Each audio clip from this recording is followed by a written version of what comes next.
So, hello, Scott. As always, I enjoy reading your posts. They're very inspirational, uplifting, and I always feel so much truth and sincerity when I'm reading your posts. And I could not agree with you more that these two books, these two resources that we've read so far, are adrenaline shot of inspiration and guidance, and they're not just books that you can take and set to the side. These are books you can use throughout your entire pastoral care.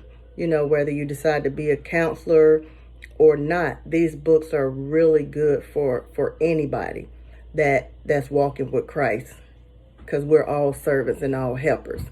And I also agree with you. Let me see, when you talked about the secular books and the secular settings and how they talk about prayer, faith, church, forgiveness, and empathy are simply strategies to cause the desired change. And that stood out to me because I've had secular counseling, and it was so frustrating because unfortunately it seems as if they follow straight through with the pattern of what they've learned, and you don't really get to hear anything about their experiences because they feel as if that's crossing the line.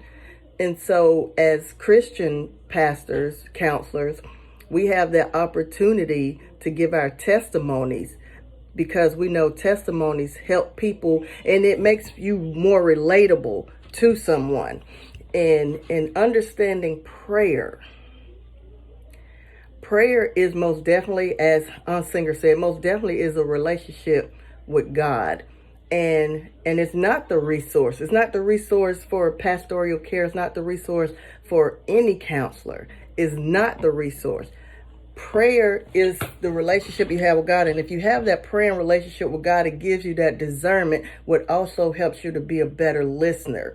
And even sometimes, like you were saying, if you have anxiety, you can't be a genuine listener. So having that prayer life, which is that relationship with God, gives you that discernment, which in turn helps you with your listening.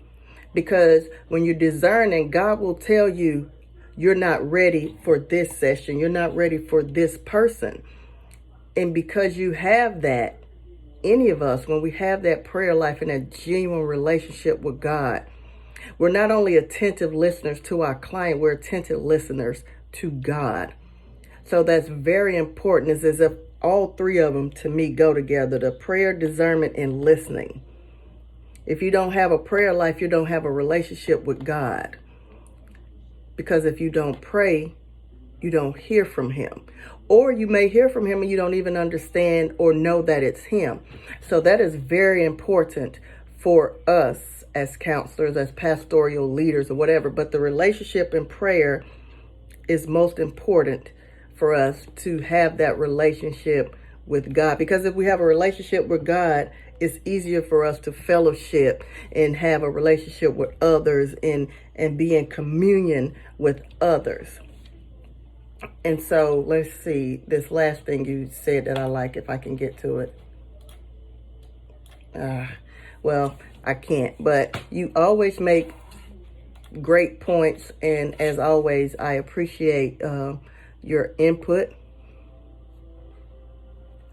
So we have to continue to believe, as you said, we don't believe this gospel because it works, but because it reconciles us back into communion with God.